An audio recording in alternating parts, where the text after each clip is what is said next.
Bonjour, bienvenue sur le floor de Wall Street. Bienvenue Marc Toiti. Vous arrivez ici à Wall Street pour une fois dans une situation un peu difficile, des marchés financiers dans la tourmente, des montagnes russes sur les marchés américains, des doutes sur les dettes européennes, des questions sur le futur de l'économie américaine.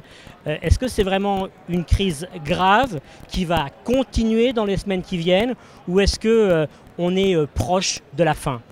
Je pense que clairement la crise va continuer, mais enfin elle n'est pas forcément aussi grave qu'on peut l'imaginer. Surtout ce qui s'est passé dernièrement, je pense qu'on a eu une grande manipulation qui s'est produite autour de la dégradation de la dette publique américaine, de sa note. Il faudra mener une enquête parce qu'on a bien vu, je dirais que les marchés avaient chuté avant l'annonce de cette dégradation. On ne savait pas trop pourquoi, ensuite on a compris avec la dégradation et après il faut évidemment rassurer les investisseurs. Et là malheureusement on a ouvert la boîte de Pandore et c'est toutes les rumeurs qui sont arrivées, on l'a vu notamment en France sur les valeurs bancaires. Et c'est vraiment entre guillemets du grand n'importe quoi. C'est-à-dire que là on est vraiment dans du surréaliste et il faut vraiment qu'on se calme. C'est-à-dire que le vrai enjeu que nous avons aujourd'hui c'est d'avoir des dirigeants européens, monétaires, politiques, également aux États-Unis, qui montrent aux investisseurs, mais j'ai envie de dire au monde, qu'ils maîtrisent la situation. Je pense que pourquoi il y a eu autant de mouvements spéculatifs, autant de volatilité, autant de montagnes russes comme vous l'avez dit, c'est parce que malheureusement on a l'impression qu'il n'y a pas de pilote dans l'avion, ou du moins que le pilote ne sait pas piloter, ou du moins ne va pas vers le bon endroit. Donc c'est ça qui aujourd'hui est en train d'inquiéter. Donc la clé elle est très simple, il faut aujourd'hui restaurer la croissance économique. Et donc à partir du moment où on a assez de croissance pour au moins payer les intérêts de la dette publique, alors là on sort progressivement de la crise. Le problème, c'est qu'aujourd'hui, les Américains réussissent à y parvenir de justesse, mais ils y réussissent. Les Européens, ils sont très loin, à part l'Allemagne, les Pays-Bas et le Luxembourg. Tous les autres ont une croissance très faible, et notamment la France, on a encore vu 0% de croissance au deuxième trimestre. Donc on n'a pas assez de croissance juste pour payer les intérêts de la dette publique. Ce qui veut dire que pour payer ces intérêts, il faut encore s'endetter. C'est ce qu'on appelle la bulle de la dette. Et c'est cette crise-là qui malheureusement va encore durer. Il y a quand même des problèmes fondamentaux ici aux États-Unis. On a une Fed qui a maintenu des taux à un niveau historiquement bas pendant une période longue. On a eu des mesures de soutien. La marge de manœuvre maintenant est relativement limitée sans que l'on ait des effets sur l'activité et sur l'emploi qui soient significatifs. On reste avec un taux de chômage autour de 9% et un rythme de création d'emplois qui ne permet pas réellement d'inverser la tendance. Donc ça, c'est préoccupant et ça prouve qu'au-delà des manipulations techniques, il y a un problème de fond. Ça c'est tout à fait vrai effectivement, je pense que c'est triste à dire surtout ici, mais c'est un vrai échec de la politique de Barack Obama. Je pense qu'on n'a jamais eu ou quasiment jamais eu une relance aussi forte aux États-Unis. Et pourquoi ? Une croissance qui est là certes, mais bon elle reste quand même molle, on est autour des 2,5% dans le meilleur des cas, alors qu'habituellement en phase de reprise on touche 4-5% de croissance et surtout le taux de chômage qui reste encore trop élevé. Donc c'est là, je dirais, la vraie erreur stratégique de la politique d'Obama, c'est que, entre guillemets, il s'est européanisé. Il a cru qu'en augmentant simplement les dépenses publiques, on allait réussir à restaurer la croissance, et ça, malheureusement, ce n'est pas possible, du moins c'est pas aussi facile que ça, et c'est vrai que, je pense, les Américains, un peu comme les Français d'ailleurs, ont vécu une année 2012 charnière. Parce qu'on aurait des élections des deux côtés de l'Atlantique. En France, on doit faire le choix de savoir est-ce qu'on fait une politique à l'allemande où on baisse enfin les dépenses publiques, on baisse enfin les déficits de façon sérieuse. Et à ce moment-là, on pourra sortir vers le haut et garder le triple A. Sinon, on perdra aussi notre triple A et de façon encore plus forte qu'aux États-Unis. Et pareil pour les Américains en 2012. C'est clair que si on reste sur une situation de croissance molle et de chômage élevé, Barack Obama ne sera pas réélu. Parce qu'aucun président américain n'a été réélu en phase de chômage élevé. A l'inverse, lorsque le chômage est bas, le président en place est toujours réélu. Là, c'est un grand enseignement. Mais surtout, il faut qu'on trouve les moyens, entre guillemets, pour restaurer cette confiance dans l'économie américaine. Et donc, je pense qu'on a besoin d'un nouveau Ronald Reagan, entre guillemets, qui permette de faire des vraies réformes, de moderniser l'économie américaine. Parce que là, évidemment, elle est en train de pâtir, elle est en train de vieillir, de s'affaiblir. Et ça, c'est extrêmement dangereux parce que là-dedans, celui qui compte les points et qui risque d'être le grand gagnant, c'est évidemment la Chine, qui sort malheureusement, ou heureusement pour eux, grandit de cette crise.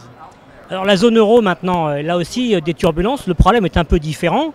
On n'a pas eu de mesures aussi incitatives de la Banque centrale et pourtant eh bien, on est dans une situation au final assez comparable avec une croissance molle et des problèmes de remboursement de dette.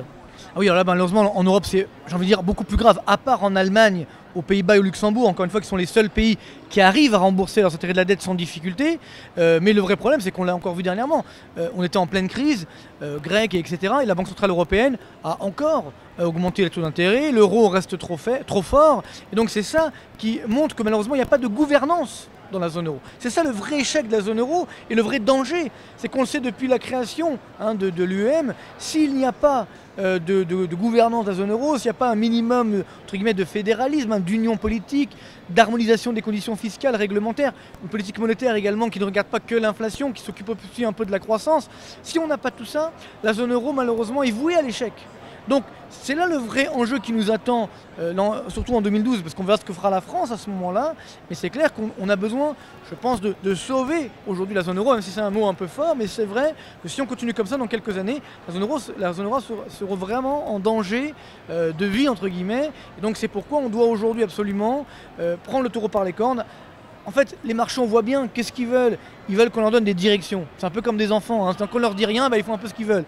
Bien, on a besoin aujourd'hui de leur donner des directions. Et que ça c'est le boulot des dirigeants politiques, des dirigeants monétaires de la zone euro. Espérons qu'ils le feront tôt ou tard. Alors pour finir, un mot sur l'or. On a touché les 1800 $ l'once et certains investisseurs, certains opérateurs estiment que la valeur réelle est plutôt autour de 2000 $ l'once. Alors jusqu'où on va aller comme ça ? Alors je pense que moi je fais un mea culpa sur l'or parce que clairement, je pense d'ailleurs personne, même les plus optimistes sur l'or, n'avait pas anticipé une telle hausse de l'or.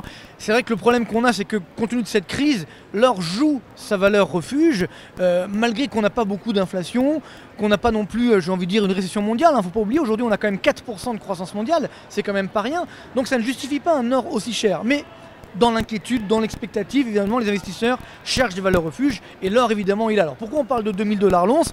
C'est très simple, c'est que le dernier sommet de l'or a été atteint en 1980 et à l'époque, c'était 850 $ l'once. Et si on recalcule le dollar de l'époque avec le niveau des prix actuels, ça équivaut à 2000 $ d'aujourd'hui. Donc on se dit finalement 2000 $, c'est le niveau qu'on avait en 1980. Donc pourquoi pas? Donc voilà, mais ce qu'on oublie de dire ensuite, c'est qu'en 1980, une fois que la crise s'est apaisée, on a eu le contre-choc pétrolier dans les années 80, alors là l'or s'est effondré à 400 puis 200 $.